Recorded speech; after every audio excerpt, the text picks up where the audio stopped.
नमस्कार काका, आपलं नाव सांगा. रघुनाथ दगडू जंजा. बरं, गाव रायनर वाकी, तालुका कन्नड.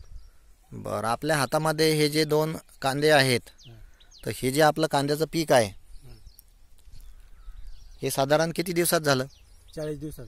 बरं, हे 40 दिवसाचं पीक आहे आणि हे बघू शकतो आपण 40 दिवसाचं पीक आहे. क्वालिटी वगैरे या 40 दिवसामध्ये आपण या कांद्याला धन्वंतरीचं RPS 76 औषध वापरलं, बरोबर? आणि हे जे दोन कांदे आपल्या हाती दिसत आहेत, यात कुठल्या कांद्याला तुम्ही RPS वापरलं? या कांद्याला तुम्ही RPS वापरला. आणि या कांद्याला बिगर RPS. बरं, कशा पद्धतीने वापरलं बरं तुम्ही? जमिनीतून पाण्यात दिलं. किती सोडलं तुम्ही? 30 गुंठ्याला अर्धा लिटर. म्हणजे 30 गुंठे क्षेत्राला तुम्ही अर्धा लिटर RPS 76 पाण्याच्या सोबत सोडलं.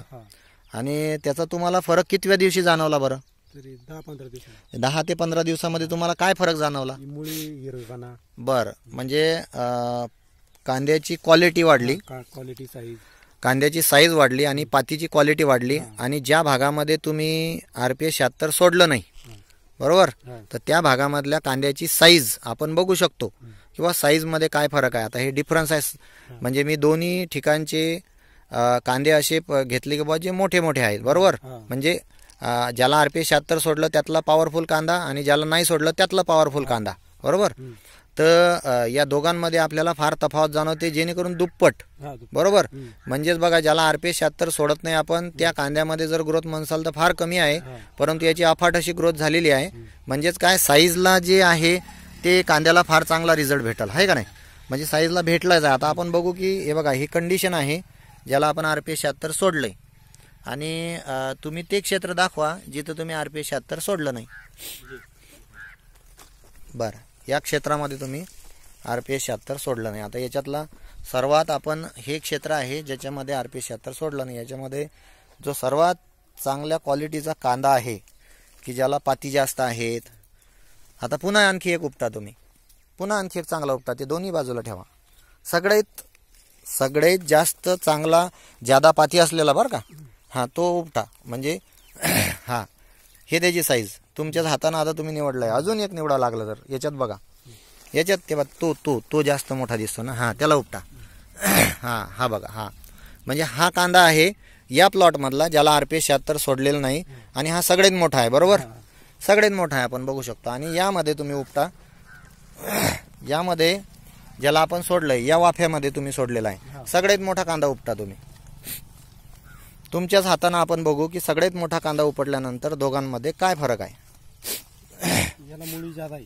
बर, मुळी जादा आहे आणि ग्रोथ आहे, बरोबर. मुळी जादा आहे, ग्रोथ आहे. अजून एखादा कांदा उपटा, सगळ्यात मोठा आहे बघा, हा दिसतोय. सगळ्यात मोठ्याची कंडिशन बघायची आपल्याला, कारण त्यातला आपण सगळ्यात मोठा बघितला ना. हे बघा, सगळ्यात मोठा कांदा हा आहे. आणि त्यातला कोणता होता आपला, दाखवा.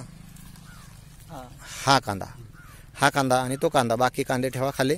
म्हणजे आपल्या लोकांना आहे ना दोघांमधली तफावत की बाबा, सगळ्यात मोठा जो कांदा दिसतो ज्या प्लॉटला आपण RPS 76 सोडलं तो, आणि हा बघा, आता दोघांमध्ये किती तफावत आहे. ही आहे तफावत. म्हणजे जनरल RPS 76 मुळे ग्रोथ फास्ट होते आणि साईज फास्ट होते, म्हणजे अन्नद्रव्य डेव्हलपमेंट फास्ट होते. आणि हे बघा कांदे, आणि हे बघा, ह्याला RPS 76 सोडलेला आहे, याला सोडलेलं नाही. ही आहे तफावत, घ्या. म्हणजेच आता आपल्या लक्षात आलं की बा, जर साईज जर म्हणलं, साईज जर आपल्याला पाहिजे असलं तर RPS 76चा वापर केला पाहिजे. आणि आपण बघू शकतो की प्लॉटची कंडिशन काय आहे. एकदम हिरवागार प्लॉट आहे, पूर्ण जमीन झाकलेली आहे.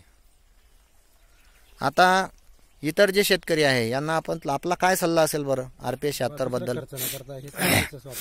म्हणजे RPS 76 वापरायला पाहिजे, जमिनीतून सुद्धा वापरायला पाहिजे आणि फवारणीमधून सुद्धा वापरायला पाहिजे. आता तुमचा याला फवारा किती झाला? एकच. म्हणजे पहिले तुम्ही RPS 76 जमिनीतून सोडलं आणि आता फवारा आता एक 4-5 दिवस अगोदर तुम्ही केला असं आम्हाला सांगितलंय, बरोबर.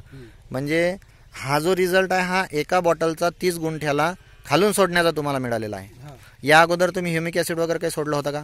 काहीच नाही सोडलं, फक्त RPS 76 एक सोडलं. म्हणजे त्याचा हा तुम्हाला एवढा जबरदस्त रिझल्ट मिळाला.